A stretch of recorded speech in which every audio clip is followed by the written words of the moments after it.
What's going on, everybody? It is that time again. The Sooners Illustrated Podcast, episode 160. 160. On this Wednesday, March 12th, Wednesday. 2025. Josh Callaway, James E. Jackson, Tom Green with us from Nashville, Tennessee, for the SEC basketball tournament. We will, of course, all right. We'll get to the men's basketball team in just a little bit. Some good things going there. Will they make the NCAA tournament? We will discuss what they need to do, Tom, on the scene in Nashville. We'll, of course, talk about the women's hoops team as well as they get ready for their NCAA tournament fate. James and I will recap the latest for the Diamond Sports as SEC play gets off and rolling as well. But before we get to any of that, guys, let's start with football. Of course, spring camp underway. Appreciate everyone bearing with us on the show. We had to wait. Monday was just insane. We had stuff all day long between basketball press conferences, and there was an open practice again and player interviews. And then yesterday was pro day and Tom was traveling. So we had to just keep shifting. But here we are. And we can kind of get into the initial impressions of spring camp. We've had 2 open practices. You guys were at both. I was at the one on Monday. We've talked to players. Obviously, had the huge media day last week as well. We got to hear from Brent Venables for the first time. So I'll just open the floor, guys. Any early takeaways, whether it's something from open practice, a player interview, Brent Venables, I mean, whatever. What's kind of the early storyline for you guys? And it's very early. They've had 3, maybe today would be 4th practice, I think. It's very early, but the things that have stood out to you guys in the first part of spring camp. Well, I think one, like John Mateer looks as advertised. Mm-hmm. I mean, we all saw him play last year. We saw some of his games. We've seen his highlights, but just like getting a chance to see him kind of command this offense, which he's obviously familiar with, and as they're installing it and everybody else is getting used to it, his experience in that, it's been evident pretty early on that his experience is going to help them with that transition to Ben Arbuckle's offense. But other than that, I mean, I've been keeping an eye on the offensive line, just especially with Logan Allen and Heath Ozida out this spring. I'm just like really intrigued to see kind of how things shake out on throughout the offensive line, really. But specifically that left side, wide receiver. I've been impressed with Giovanni Gibson early on. He looks like a dude. Yeah. And then defensively, it's been interesting watching Nate Dreiling start to work with that linebacker group, and just kind of how much energy he brings, and his approach to teaching that position in practices has been a little eye-opening to me during these first couple of viewing periods that we've had. Yeah, I mean, you talked about it. Jaron Kanak obviously switching over, and he was very transparent about the move, which is broadcasting on our channel here that you can go back and listen to. But it was a really good deal for him just making that move, and I thought defensively, RSJ, I thought he's taken over as a leadership role for that safeties room. Mm-hmm. He talked about that as well, something that he really embraces now that he's the main guy. And then there was just a lot of different guys that we saw for the first time since last year, and you see the bulk up in their builds. Guys like Devon Mitchell, who's listed at 275, which is like insane, but he carries it really, really well. Gavin Sawchuk has a noticeable, he has more weight on him. He's more of a speedster back, but you see maybe he's adding some weight for the SEC slate and things like that. Xavier Robinson, he jumped up. And even Tristan Haynes, I know a lot of OU fans haven't seen him, the 4-star cornerback coming in, but he was a slim figure coming in. And he came in early to bulk up. And you can see, some of the photos that I've taken and posted, he's gained some weight. The arms look a little bit more toned. So those are some good signs that Oklahoma's doing good things in the weight room over the offseason. And we got to see that firsthand. And then obviously with as what Tom was saying, with how the guys are playing, John Mateer is throwing well. We saw Giovanni Gibson. He looks like he's catching the ball well. I think Devon Mitchell was catching the ball well, even though he didn't really get a lot of playing time last year. I think he looked impressive. So, like, there's some things here, some few takeaways just on both sides of it for OU. Yeah, on a similar note with the weight gain, like seeing David Stone, I think he's now listed at no doubt 14. Like he looks the part. I know he played kind of situationally his freshman year, was a little bit further down the rotation, but now he has an opportunity to be one of those top 3 guys on the interior defensive line this year, and that added weight I think will really help him. Yeah, I agree totally on David Stone. He looked like just a complete behemoth on Monday. I mean, he was a 5-star, so it's not like he didn't always have kind of just that natural, like, okay, that's an SEC body. But yeah, he clearly looks different. He does than I recall seeing him when we had opportunities in fall camp and things like that to see him in practice situations a year ago. He looks like a monster. I agree completely on Giovanni Gibson. I don't think it was a coincidence, or I shouldn't say coincidence. I made note of the fact that I asked Kobe McKenzie on Monday, does the defense kind of feel the excitement coming from the offense? Like, you can tell it's going to be different. And he said, John Mateer's a guy, Giovanni Gibson is a guy. Those are the two guys that he named, specifically. It just was interesting to me that those were obviously Mateer is an obvious. He's the quarterback and everyone's talking about him. But then the fact that he immediately went to Giovanni Gibson as well, that he's seeing that, I thought that was somewhat noteworthy. He definitely looks the part. I'm very excited to see Giovanni more over spring camp. And it's too bad we don't have a spring game. Talked about that with Colin last week, to really get a better sense of it in a game action, because that was really last year when we got to see Deion Burks. We knew what he did at Purdue, but in the spring game to see it with our own eyes in person, it was like, oh, this guy's going to be good. And obviously when he was healthy last year, he was very good. So he's definitely a big one for me. Some other guys, that tight end room, we talk about it, lots of guys. I mean, who knows? I've thought Carson Kent, the little bit I saw, showed some nice hands. I mean, he's the one that stood out to me. Again, very, very little. We're talking about nothing here in the grand scheme. But he stood out to me as like, okay, that looks like a potential tight end one to me. Defensively, Danny Okoye continues to be one that people are talking about as maybe a guy who can make that leap. But yeah, those are some of the names for me. And it was cool to get to see Nate Dreiling out there. He's a very vocal guy out on the practice field. Him working with some of the linebackers. Kendall Daniels certainly looks like a monster as well. So some of the standouts there. And obviously we're still early. We hope to have more of these open practice viewings, but cool to get out there and see some of the new guys, and we'll see what else comes of it. But anything else from player interviews or anything like that before we Did we talk about Ben Arbuckle? I mean that he was fired up. You could tell like the enthusiasm he has as a coach out there guiding his quarterbacks. I want to note that because that's what we kind of heard about him going in, and that looked just like that, going in there. Yeah, Troy Everett was like, Ben Arbuckle's energy is, contagious. And if he sees you out there not hype, he's going to make sure you're hype. So he definitely brings the energy. I think Nate Dreiling, as a younger guy too, obviously in his 30s, brings some of that too to the defensive side. You mentioned Giovanni Gibson, RSJ the other day, mentioned that, he's been one of the wide receivers that's really caught his eye early on. Isaiah Satania too, who's gotten some additional reps because Deion Burks has been a little bit limited this first week. So he's seen a little bit more opportunity in the slot early on. And then I know a lot of people are going to wonder about Michael Fasusi. Dude looks the part as a freshman. I know, he was a 5-star coming in. That's kind of to be expected. Troy Everett said, he's a freak, both on the field and in the weight room. Like, he's been his lifting partner. He's just kind of blown away by him because he's never seen a freshman quite like that. So I'm curious to see his development, especially because, again, there's going to be opportunities on the left side of that line for a lot of guys to get some quality reps with Heath Ozida and Logan Howland out. I was going to forget one other one I wanted to bring up too. A couple of freshman wide receivers, Elijah Thomas and Manny Choice, both really physically impressive. Again, I want to reiterate, physically impressive. A lot of fans take this guy looks really good in pads as he's going to be all SEC as a freshman. I'm not saying that. I have no clue what the impact will be for those guys immediately. I think a lot of people think Elijah Thomas could be an immediate impact, but it was hard not to. I distinctly, there was a moment at practice on Monday where I looked at Elijah Thomas. We're learning all the new guys, learning the new numbers. And I thought, which guy is this? Which transfer? And I looked at the sheet and I was like, oh, that's Elijah Thomas wearing 14. He just doesn't look like a freshman at all. Very physically impressive. Manny Choice too, just a complete monster. So again, I'm not saying those guys are going to come in and be starters and be huge parts of the offense. They might be. Who knows?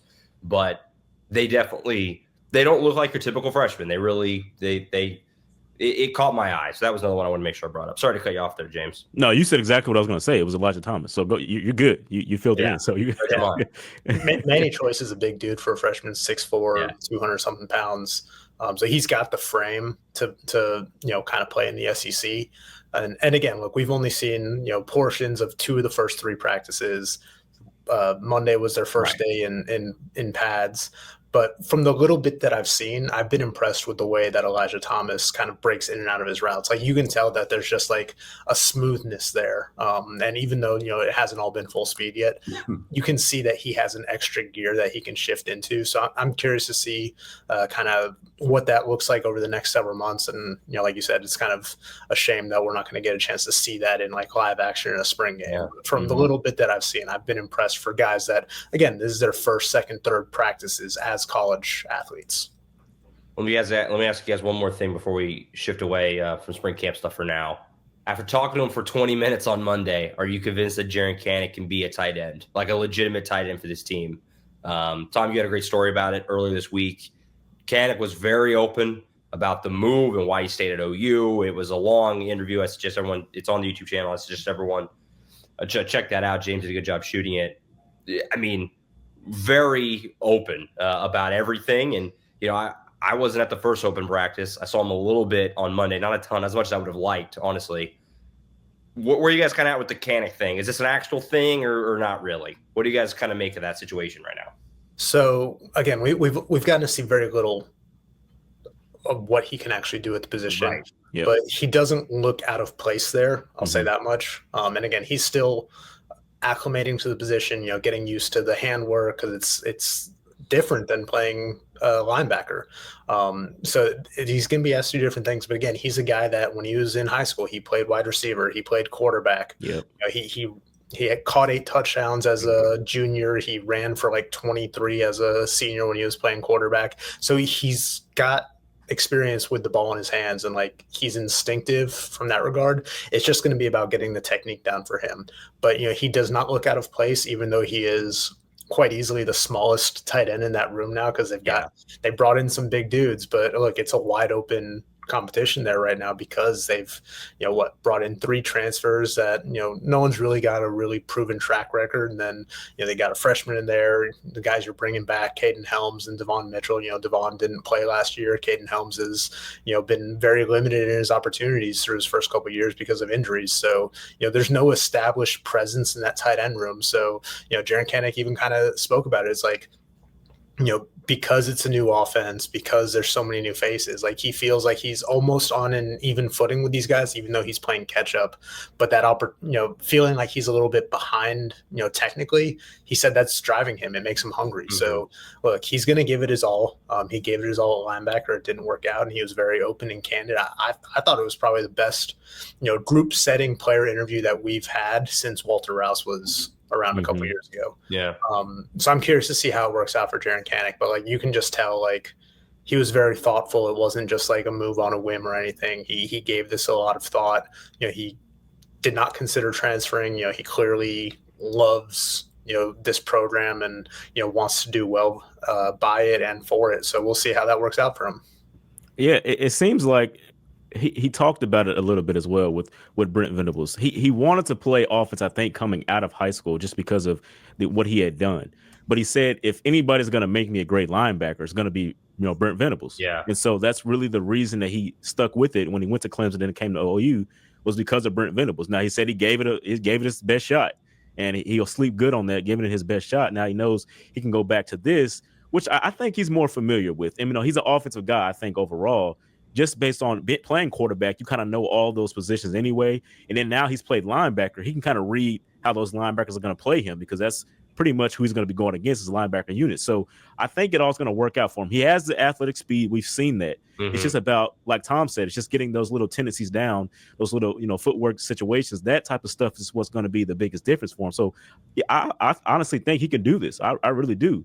Just based on, the traits that he has and the knowledge that he has of football. I mean, Brent Venables said he's a guy that's in there more than anybody in the film room, just studying things. And he said he kind of like, yeah, I really do that. So that's pretty much where I see it in terms of this.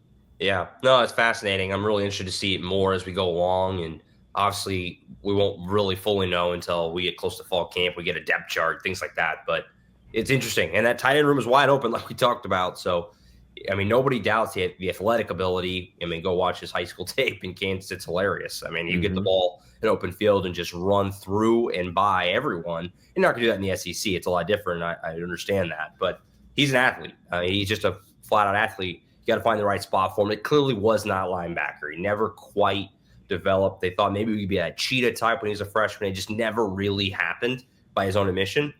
And we'll see if this works out for him. I think everyone's pulling for him, and we'll see what happens. It's going to be a fun storyline to continue to follow and throughout spring camp and obviously into next year. All right, so we'll continue to have lots more spring camp coverage. We're still at the very early stages of it. Lots more to come leading up to the Crimson Combine, which is a month from today, actually, April 12th, whatever that looks like. I don't think anybody really has any idea what that's going to look like, but we'll figure it out a month from today. Before we shift to some other sports, let's wrap up our position stats report series. We have one left here. We'll kind of run through it semi-quickly. The safeties. So we did cornerbacks last Monday. One last position is safeties. This spot, Brandon Hall's group, has been a strength under Brent Venables. Brandon Hall's done a phenomenal job here. It figures to be a strength again, despite losing Billy Bowman. Obviously, he was a huge part of this defense and his team last several years. You bring back Robert Spears-Jennings. You bring back Peyton Bowen. Obviously, you have some other young guys kind of on the rise that people are very excited about. Your Michael Boganowski's, your Reggie Powers, your Jaden Hardy's. I mean, it's a laundry list of guys. But obviously, at the top with RSJ and Peyton Bowen, a lot of excitement there. For you guys, this safeties room, how does it kind of compare? And will it be as strong even without Billy Bowman? Or, I guess handicap the impact of no Billy Bowman. It's obviously it's a big loss. And kind of same thing with the linebacker conversation with Danny Stutzman. You really like the talent, but it's also, can you replace a guy that good and that much of a leader, in 1 year? Easier said than done. Yeah, I mean, obviously, you lose a guy with Billy Bowman's experience, it's going to be a loss no matter what. But I think they're in very good shape in that safety room just because of how well they've recruited there and how well Brandon Hall has kind of developed talent in that room. And Brandon Hall, he just got a 1-year extension and a raise. He's no longer the lowest paid on-field assistant on this staff now. It's crazy. So kudos to him there. Felt like it was long overdue, but they finally got that worked out for him. But yeah, no, I think the safeties room is in really good position, with Robert Spears-Jennings leading the way. Some of those younger guys are going to have a real opportunity for some good reps this spring with Peyton Bowen, limited coming off that turf toe that he played through last year. So look, I think Michael Boganowski, he's got a really high ceiling. I'm curious to see how Reggie Powers kind of fits in because he's been working a little bit at Cheetah. But I think they have a really good core of young talent in that room behind the more experienced pieces in RSJ and Peyton Bowen. So I think they're in really good shape. Yeah, I agree with that. I mean, obviously, it can't be as strong with Billy Bowman going out. I mean, this is a big, ask for anybody. But RSJ is done a really good job, like I said earlier. I mean, he's taken on that leadership role, and I like what he's done so far throughout his career and building his way up to this point. And we talked about it with Peyton Bowen. He's just been, phenomenal since he came to Oklahoma, even as a freshman, doing his things on special teams and then developing there at the safety position. So, I mean, there's just really good things happening for them. So. That's kind of where I see. I'm with Tom on it. I think that's a really good group because other guys are around them, and I think they can handle themselves pretty well. We've seen really good development under Coach Brandon Hall, and so I think he knows what needs to be done here, and he's molding his guys to be that way. So I feel very comfortable with this room so far. Yeah, really excited about the year 2 guys here with Boganowski, Powers, and Hardy. Like I mentioned, I think especially really all 3, but especially Powers and Boganowski. Do they get run at Cheetah at all? I think that's something that is a popular kind of thought right now is that Cheetah spot is kind of open. I mean, there's lots of guys, Kendall Dolby obviously getting back from his injury and things like that. Obviously, Kendall Daniels seems to be a guy that people think could maybe be a fit there too. But how do those guys fit in there? But yeah, at the top, it's still really strong. I mean, we all think RSJ is a great player, and Peyton Bowen going into year 3 continues to improve. He's unfortunately limited this spring. Brent Venables talked about that last week. We'll see how much that hinders him over the next month. But it's again, kind of as it's been every year under Brandon Hall, it's in a really good place with lots of good depth. And they kind of, because they recruit well, this is why you recruit well on a year-to-year basis. It's constantly every single season. It's these veterans move on, but then there's guys ready to step up. And then there's kind of that next crop waiting. And it's like after these guys move on, next year Robert Spears-Jennings was the NFL, Peyton Bowen's the old guy. And then, it's like it just keeps churning. Brandon Hall's done a really good job at that spot. His position has been one of the most consistent in this Brent Venables era, going back to 2022. So expect him to stay. I like Kendall Daniels at the cheetah spot, with Dobie. I think Daniels has the experience because he's played safety and linebacker, throughout his entire career of football. Sure. So I think like that would be a good fit for him. So I don't know. I mean, what do you think? Like you said Hardy, right? Hardy and Powers playing there. Probably Boganowski and Powers. Yeah. But Hardy maybe. Yeah. I'm pretty sure they've always seen Powers like long term as the cheetah type. He's been working at both safety and cheetah, since last year. Boganowski's more of that, hard hitting safety type. But they've got some positional flexibility there. Kendall Daniels, obviously, he's got experience playing safety. He's got experience playing linebacker. I think, they'll move him around a bunch, especially, at Cheetah. He's been working inside at will, during this first week of practice. When we spoke to him last week, he was like, look, they recruited me to play defense. Defense, exactly. He'll play wherever, man. He's a big dude. Like, he is. I feel it almost feels like if he bulks up like another like 15 pounds before he goes to the NFL, like he could be like a rush end type piece just because of his size. Yeah. But I mean, he's got the versatility to play all over the place. So I'm really interested to see how that kind of works out. And obviously, Samuel Masigo can play out at Cheetah too. He's been working inside. Like the linebacker and Cheetah pieces just feel kind of interchangeable almost right now. Like I know that the Cheetah is kind of a linebacker safety hybrid, but it's because of their depth situation at linebacker. Like I feel like you're going to see, guys playing at both spots right now. Mm-hmm. No doubt. I honestly didn't realize Kendall Daniels was that big until we kind of saw him, especially on Monday. We saw it the media day, but on Monday in pads, I was like, good God, that guy's a monster. So I only saw him a couple of times in high school, and I can't remember him being that that big. So he's done a good job, especially switching the linebacker to gain some weight, and it's worked out for him. No doubt. So that concludes our position stats report series. If you missed any of those and you want to go back, they're all on the website. Also, of course, the actual podcast, you can find them all within the shows. Over the last 2 months, going back to January, spring ball is here, and we'll kind of revisit the positions during fall camp before the start of the season, obviously coming up later in the year in late July and into August. Let's do some basketball. So we're in March. March Madness is coming up. We'll start with the men. Tom, you're in Nashville. Your boots on the ground, SEC tournament. Oklahoma plays Georgia tonight in the nightcap. They went 2-0 last week in two gotta-have-it games, beating Missouri at home in the home finale, and then beating Texas on Saturday night in Austin. I'll just pose it to you this way. Will Oklahoma make the tournament? What do they got to do to make the tournament? How do things stand? That's the question with everything right now is the tournament. The tournament. Have they done enough? Can they lose? Do they need to win tonight? Paint a picture in your mind of where Oklahoma sits as they try to finally get back to the dance for the first time under Porter Moser. Yeah, I mean, nothing is a sure thing right now, but no, especially for last year. I feel very confident that this team is going to make the NCAA tournament. Whether they're in the field outright or, they're in the first four in Dayton remains to be seen. I think that they've done enough, just based on the strength of some of those non-conference wins. If we've talked about it, Arizona, Louisville, Michigan, those are really good wins. Those teams all, finish near the top of their conferences. So that really boosts their resume. And then just the way that this team has played over these last few weeks of the season. I know the SEC has been a grind, but it's the deepest, most difficult conference in college basketball this season. So, we'll see kind of how that plays out, but I think they're playing really good basketball these last few weeks. 3-2 over the last 5 games with the 2 losses coming by combined 4 points, basically down to the very final possession. So, that we've talked about the margin for error is very slim. Like this team could easily be 5-0 over these last few games and wouldn't be sweating going into Sunday. There's an opportunity ahead for them this week. It starts tonight against Georgia, a team that they lost to by 10 points 2 months ago. You remember that was a game where Oklahoma was up 3 at halftime. And then, Georgia pulled away at the end. I think they had 8 block shots in that game. Georgia shot like 28 more free throws than Oklahoma. 10,000 free throws. That's the thing. Big discrepancy there. So that reopened some old wounds for Porter Moser, as he said the other day. But Oklahoma's playing really well. Georgia's playing really well too. They're coming in on a 4-game win streak, longest win streak of any team in the SEC right now. But look, if Oklahoma can beat Georgia tonight, I think that's going to ease a lot of tension going into Sunday.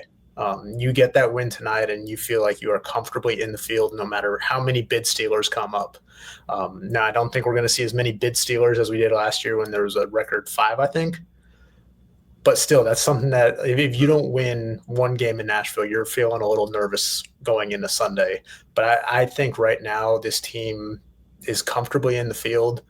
Again, whether that's a first four matchup in Dayton or, outright first round matchup somewhere else, we'll see what happens. But I think that this team, one way or another, will be dancing come Sunday. Yeah, no, Porter Moser said on Monday that he feels like they're playing their best basketball of the year. I concur. I mean, they are. I mean, since that LSU disaster and then Florida beat the brakes off them in Gainesville, they've played great. Like you said, the only two losses have been close losses at the buzzer to good teams. Obviously, that great Kentucky game and then the close one in Oxford. They had to have those two games last week, and they went and got them both. Winning in Austin on Saturday night with Texas also having their backs against the wall, and Sam Godwin was out. That was really impressive. It was. I mean, guys stepped up. Mo Wagi played well without Sam Godwin. Luke Northweather was really good off the bench. Glenn Taylor had his best game probably since non-con play. And then Jalen Moore and Jeremiah Fears came on in the second half. There's reason to be optimistic. I do think I think they should be in either way. That does not mean that they will be. I think they should be. Right. But I think if you lose tonight, it's going to be pretty sweaty. I think the hearts are going to be pumping for these guys on Sunday when the bracket's getting revealed. If they lose tonight, if they win, it should be a stone cold lock, in my opinion. Going through what they've done in the SEC and what they did in non-conference with those big wins we talked about so many times. So we'll see. They're in good shape to finally get over that hump. But even so, even if you are in either way, like you said, you want to get past Dayton if you can. That's just a whole less round. So finding a way to win tonight and get yourself a rematch with Kentucky tomorrow, it would be, and give yourself another opportunity to pad your resume further. Tonight's really important. And Tom will be there in Nashville, boots on the ground coverage.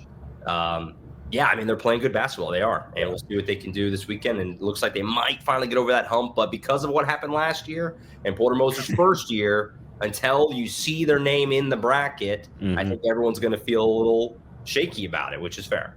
Yeah, and to your point about, how well they're playing, like offensively, things have gone much smoother for them the last few weeks. They're averaging 86 points a game over these last 5. In the first 4 of those games, they've shot north of 50% from the field.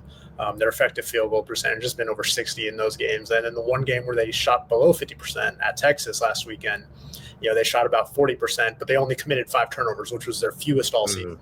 So even when, the shots haven't been falling as well, they're valuing possessions better. Jeremiah Fears has obviously been a big part of that. He's playing excellent, down the home stretch here. I know the SEC season has been a bit of a grind for him, specifically as a freshman, just kind of getting accustomed to the league. But over these last 6 games, he's averaging like 21 points, 5 rebounds, and almost 6 assists.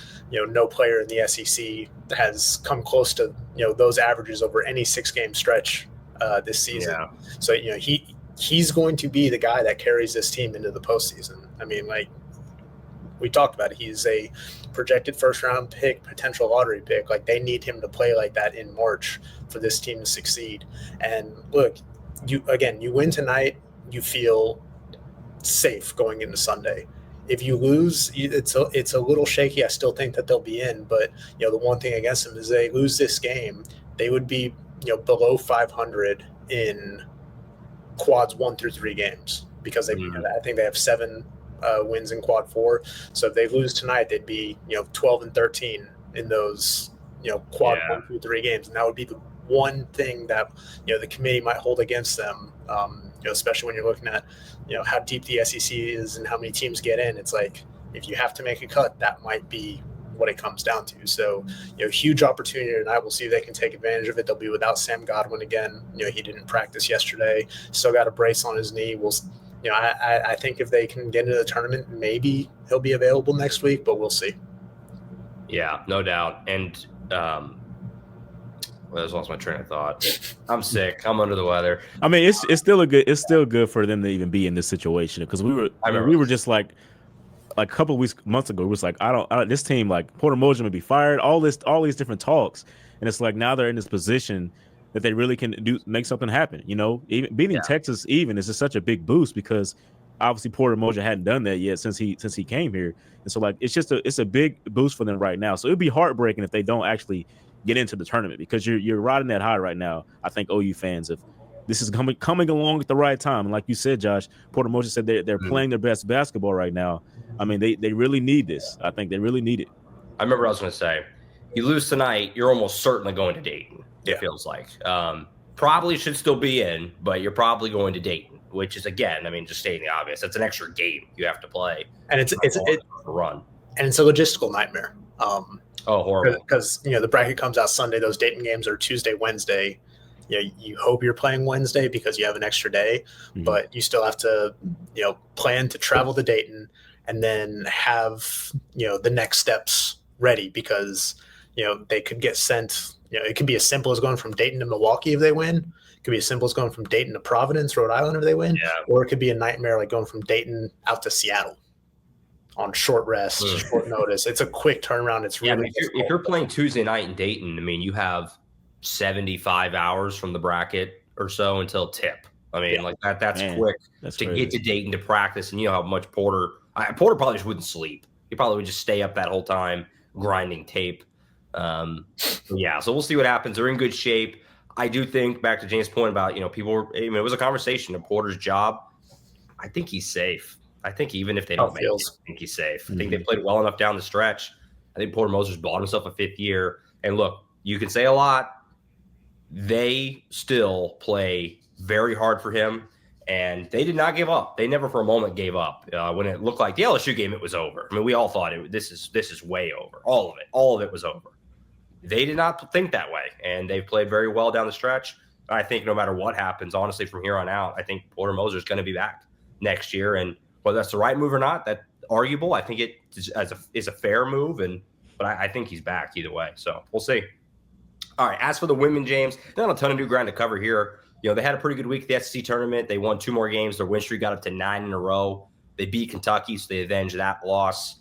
They lost South Carolina. It was more competitive than the first one, but still a pretty comfortable win for the Gamecocks. I mean, they're really good. It's a bad matchup for OU.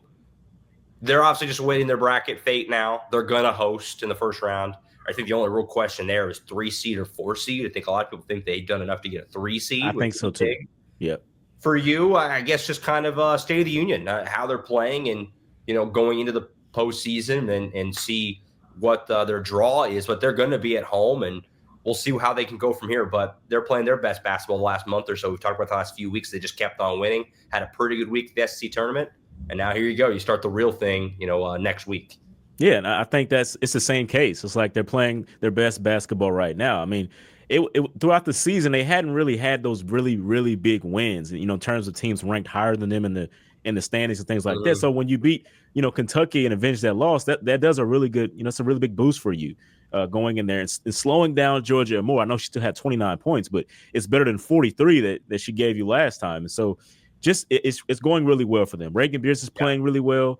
Peyton Verhulst is playing really well. Sahara Williams is playing really well.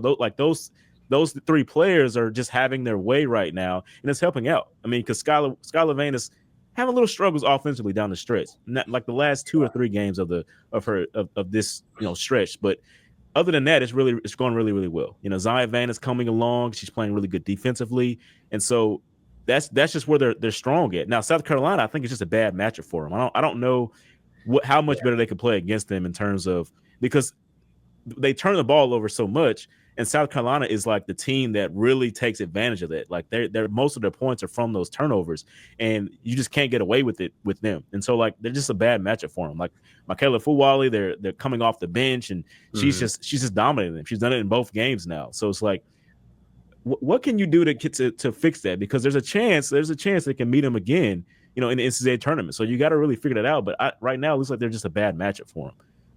Just based on what I've seen. Yeah, no, that's probably like the number one thing is when this bracket comes out, like, please be on the other side, South Carolina, because they played Texas, who's another top team. They played them well, right? And tough.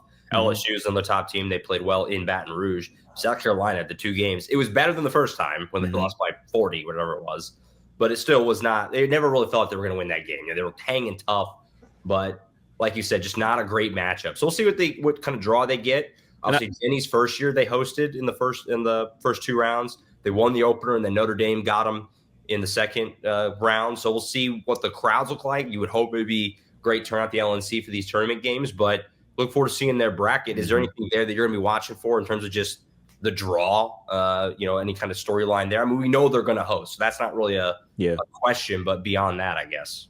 Yeah, but I want to point back to Texas. Like when they played Texas earlier this season, they lost down the final stretch of the game. Like you saw that Oklahoma could win that game. And so if they had, drawn Texas in the SEC tournament instead of South Carolina, maybe they would have been in the title game because, South Carolina eventually won the whole thing anyway. So, I mean, that kind of helps out Oklahoma's case as well. It's like you lost, but you lost to the eventual champions of the tournament. So, but really that's what I wanted to say. Like, just Texas would have been a better matchup for them in this tournament. And so that's a really good situation because Texas obviously was ranked the number 1 team in the country at the time. So that's where I see it right now. No doubt. And we'll see what the draw is, and hopefully they can stay away from South Carolina, and we'll figure that out. Their selection show for the women is also Sunday, I believe. I think it's later in the day. Yeah. So we'll get a chance to see what their bracket looks like. We know they're going to be at home, find out who they play and win. And of course, that'll be next week at the LNC. All right, we'll let Tom slide out. We'll get back to it in Nashville. James and I will stick here for another few minutes to wrap up some of the Diamond Sports stuff. Tom, have a good trip in Nashville, and we'll see you back here in the 405 before too long. See y'all later. All right, we now shift to the Diamond Sports portion of the program. James, we'll start with softball as we typically do. Good opening weekend of SEC play for them. The Sooners' top 10 matchup with South Carolina. We talked about that going in, that the Gamecocks were the other undefeated team in the country. And it was a competitive series. All the games were close, but Oklahoma won them all. They swept South Carolina. They're still undefeated. Great start to SEC play there in Norman. Had the game on Friday. They had to play a doubleheader Sunday because of weather on Saturday. Takeaways for you from the weekend? I mean, it was kind of wild because, I'm keeping up with these games. I'm at the baseball game, so I'm kind of half watching, checking the score, and it just kind of seemed like it was back and forth, but it was, at the end of the day, Oklahoma, again, we talked about kind of the beginning of the season, that inevitability that they will find a way to win. And so far, that's still been the case as they found a way to get these 3 games under their belt. I guess the big takeaways for you from their biggest test so far, and they passed it, obviously, with 3 wins. I'll start with the bad. Now, the pitching staff didn't have their best. They didn't have their best performances, and that's something that Patty Gasso kind of echoed. They gave up way too many walks, and then defensively they didn't play well behind them. So it was just a bad defensive overall weekend for OU, which is why you saw the high scores. Now, the good part of that was the offense was just great. Like they were finding their way. Gabby Garcia was, freshman of the week, and so she was dominating. She had 5 straight games of home runs, and OU had on their Sunday matchup, they had 3 home runs back to back to back in one of the games. So it was just like they had it going offensively. That was the strongest part of it. And you also you felt kind of comfortable, even though they were playing bad defensively. You just felt like that offense was going to win it. So like being the home team played a really good part in that. And so you saw the walk-off by Gabby Garcia in game 2, and in game 3, it was just like they finally found their way. And Patty Gasso kind of talked about it. Everybody was just so tired. It seemed like everybody was just on their last legs. And then, freshman pitcher Audrey Lowry comes in there, and she's just so fresh, and she just dominates in the pitcher's duel. So like she went all 7 innings, and that's exactly what OU needed because we didn't have Sam Landry this weekend, for OU. So she was out with undisclosed injury. I'm hearing that maybe it was a concussion. I'm not sure entirely, but that's what it was for her. And she's the ace. She's the one you really want to rely on. And you didn't get to see her at all. And so Oklahoma won this series, not only sweeping a top 10 team, they won it without their ace pitcher, and they won it by playing bad defensively. And so once again, that proves that this team this team might be there because they're capable of doing this. Like South Carolina is no slouch. I mean, that was a really, really good softball team. And I think you saw that just the way they were punching back and taking advantage of mistakes, which is what good teams do in softball. You just take advantage of those mistakes, and OU was making those mistakes. So it was really good to see OU come out with that because it shows that they're here for real. No doubt. The fact that they, against a good team, and great if they were home, but still against a good team, that they could fall behind and still come back and win. And, and again, I'm repeating myself, but the great Oklahoma teams of these past several years always had that just inevitability when they were down that they're going to win. It's going to be fine. They're going to win. That's how it was again this weekend. Again, I'm at Eldon Mitchell Park, and I'm kind of sitting there talking to other people about the score, and it's like they'll be fine. They'll come back and win, and they did. Every time they did. So that ability to just kind of stay mentally strong, that's been a Patty Gasso trademark, and they did it again this weekend. Like you said, even when they weren't necessarily at their best, they weren't at full strength, and so a lot to be really confident with and optimistic about moving forward. They go to Tulsa tonight, and they go to Fayetteville, take on Arkansas this weekend, try and keep this thing rolling. Eventually, they will lose a game, I think. At some point, the SEC is really tough, but so far, so good. I mean, they just kind of keep on passing every test once again, and last remaining undefeated team. I know that softball fans around the country are saying, like, what the heck? Like, this is supposed to be a step back after everything they lost. And again, there's a long way to go, but it's been great so far. I don't know. It's been great. Yeah, I mean, because like I said, I thought that this would be the year. They would be really good, but it wouldn't be the championship, like another 5P type of situation. I thought next year with the recruiting classes coming in, the dynasty was going to start all over. I think they were going to make a run again after with this next recruiting class. But man, Josh, they've looked good, man. They look good this year, and so maybe they keep it going. It's a lot of pressure to say that. And I know Patty Gasso doesn't want to hear it. Every time we say it, she plugs her ears up physically like this. So, but we'll see what's going on, man. Like, they look really good so far. I mean, they have the pieces, even though they're so young. Yeah. And I asked Gabby Garcia about this. They're proving it. They're proving that they can do this. And so when you have that confidence, and then the pedigree of being Oklahoma, where you're always being chased and still making these runs, it looks pretty good. So see what happens from now on. I mean, they got to keep on going from here. No doubt. So great weekend for them. We'll see how they keep it rolling. Again, Tulsa tonight, and then out to Fayetteville, take on Arkansas over the weekend as they roll into their first SEC road series. As for baseball, shifting over there, not their best week of the season. They took their first loss against Dallas Baptist, last Tuesday. Really windy game. They fell behind. But early. You weren't there. So it was in Dallas. Oh, yeah. Okay. Yeah, you weren't there. I got you. They fell behind early and just couldn't get the offense going. It's baseball. It's going to happen. Obviously, you want to be more competitive. They got run ruled in that game, which is, rare for Oklahoma to get run ruled. But, it happened. It's one game in baseball. I think overreacting to that is silly. They then, took on Sam Houston. Some good, some not so good. I mean, they swept the series, but, the offense has been kind of weird so far because you kind of go through these stretches where you're kind of like, obviously, they're not going to be as strong offensively as they've been, especially last year where they were a juggernaut offensively. But then there's moments on Sunday. They were down 5-1 in the finale on Sunday, and they scored 7 runs in the 4th inning. Exploded, took the lead, and obviously held on to win and get the sweep. And Skip Johnson talked about that post game. That was really the first time they've fallen behind this year and were able to come back and win. Obviously, they've been undefeated before the Dallas Baptist game, so he was glad to see them be able to come out of a hole like that. Yeah. 5-1 down, you put up a 7 spot. So, I mean, they're still a really good offensive team. The pitching's sensational. The starting rotation is awesome. The bullpen's been pretty darn solid so far. Dylan Crooks, we talked about before the year and back in fall ball, he was going to be leaned upon as that top-end reliever, the closer. I mean, A+. They've thrown him in close games with runners on base, the tying run on base or whatever, late in these games, and he has locked it down every time so far. He's got 5 saves. He hasn't given up a run yet. He's been sensational in the back end of the bullpen. Also, Kyson Witherspoon continues to be insane. He had 10 straight strikeouts on Friday. Tied his career high with 12. 10 in a row is done. That's insane. Over 3 innings of striking guys out. He looked disgusting. Cam Johnson had probably his best start in an OU uniform in the doubleheader on Sunday. So a lot to be excited about. It's just, now they go to South Carolina this weekend. First SEC series. This is what everyone's waiting for. I think the team is they would never admit it, but I think they're ready to get to SEC play. The fans are certainly ready to get to SEC play. Everyone's just ready to let's get to the real stuff. They've passed all the tests so far. Obviously had the great weekend in Round Rock.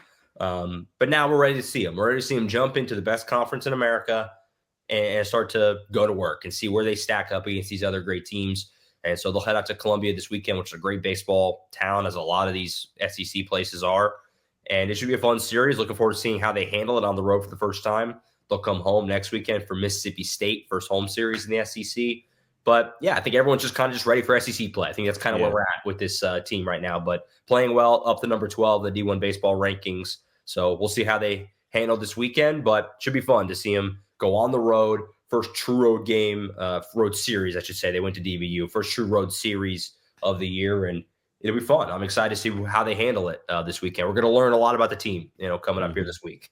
I mean, any expectations going into this SEC slate? Because obviously football and baseball is a new thing for them. OU softball kind of was already the standard in terms of the sport.